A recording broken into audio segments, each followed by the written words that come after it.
अब बैजुआ कहता कल की देखो मेरे ऊपर बेटा, जब बाबा भोलेनाथ का तनी ध्यान भइल अपना ऊपर, तब देखलन कि अरे बाप तो बड़ा गलती हो गई। चुटकी बजौलन में छाला हाजिर हो गल। पहला न कहलन कि बेटा वर मांग क्या चाहिए, हटौलस हाथ, कहलस कि सुनो हमरा कोनो चीज के कमी नहीं है। देखा वो चरवाहा के कलश के हमरा कोनो चीज का कमी नहीं है। दिन भर जंगल में ही गाय चराईला, आ घरे जाइला तो दूधे रोटी खाईला।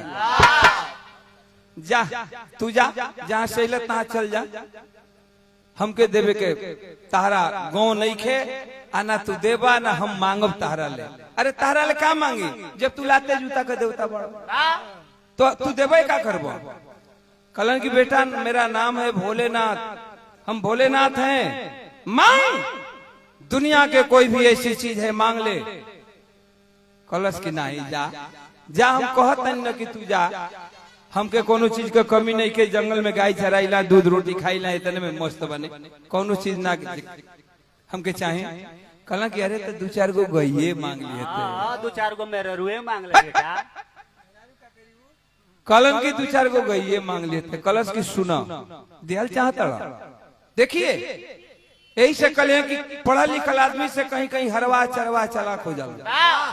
कलश की दिहल चाहता तैहे दे दा, आ सुन ला, जब कहता तो मांगता नहीं, आ दी हो आ ना देव तो ही देख ले लौरिया हथवे में बा, अब की मारब तो पक दे का परा फूट जाइए।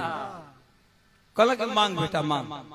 कलश की ये दे दा, दिहले चाहता तो ये दे दा, हमके धन दौलत गाय बछरू के जरूरत नहीं खे, पहले हमार नाम एक बाद में तुहार।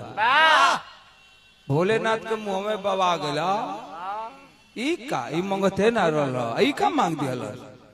कलश की ये था कि पहले हमार नाम ओकरी बाद में तुहार। अब भोलेनाथ भूलवावे लगन कि अरे ई कुल लेके क्या करबे, धन दौलत कुछ मांग ले, गाय बछरू जरूरत बा तो मांग ले, ई का लेके करबे। कलश के देख ले लौरिया, अब की मारब तो पक दे कपड़ा फूट जाई। पहले ही हम तय कैले बनी कि मांगब तो देबो। तब भोलेनाथ कहलन है, का कहलन कि बेटा मांगे वरदानवा, अरे बेटा मांगे वरदानवा, हई पूजाई यही घड़ी, तोहरे दिल के यार मनवा पुराई यही घड़ी।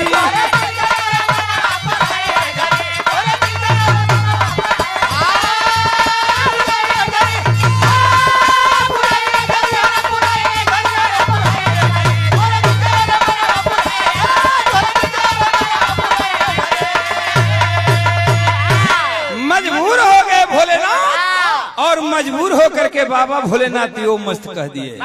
हुआ क्या बाबू कि यो मस्त कही के भोला भइले अंतर ध्यान हो, अब बैजनाथ धाम जहां बनल सुजान हो, वही बैजू के नाम पर बैजनाथ धाम बना। पहले बैजू पीछे नाथ। जे भाई इसमें से अगर गए होंगे, सुल्तानगंज से लोग जल उठाते हैं और चल करके 125 किलोमीटर की करीब करीब दूरी होती है। मैंने 4 साल लगातार कांवर लेकर गया और 5वें साल में डाक बम जा करके बंद कर दिया। 5वें साल डाक बम गया था।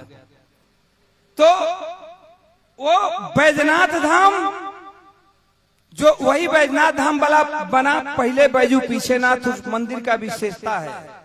जो गए होंगे देखे होंगे। अब तो कुछ कृत्रिम चीज बना देले वालो, शिव जौन लिंग बा पिंडी ऊपर हो गइल बा, ऊपर कर देले वालो ना। तो पहले का लोग गोइले तो देखले हुई उ गढ़ा में रहे, जलवा ढार के तरह खोजल जा। अब तो ऊपर हो गइल बा, अब तो केहू जाऊ नहीं के पाओ, बहरे से चोंगा बनावल बा, वही में जाल ढार द, इतना भीड़ हो के लागल के। और उस मंदिर में भीड़ को देख करके लाखों इंजीनियर आए कि इस मंदिर में 2 दरवाजा कर दिया जाए, लेकिन कोई इंजीनियर सक्सेस नहीं हुआ। एक ही दरवाजा है, उसी दरवाजे से लोग जल चढ़ाते हैं, घुसते हैं, और पुनः उसी दरवाजे से निकलना होता है। तो कही ना का कही ना कि जिनके जाने ला जहानाबाद के जानेला जहानवा अरे भइल अमरी अझुम चंद्रिका के साथ शिवा धारा लहरी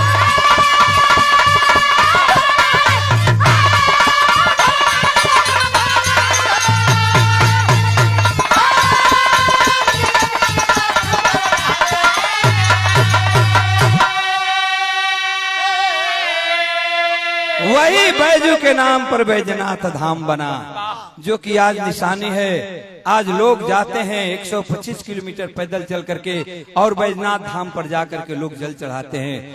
आज भी वो लिंग है, मौजूद है लिंग, लेकिन बहुत खिया करके छोटा हो गया है। वही शिव की पिंडी है, लोग ऐसा कहते हैं। तो बैजू पहले बैजू पीछे नाथ, ये रही भक्ति।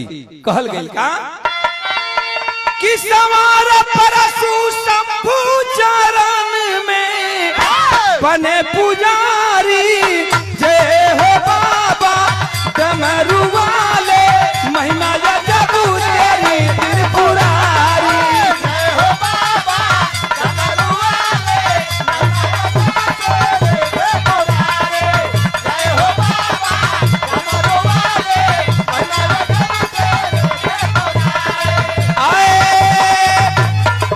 भैया धन धन दसवा हमार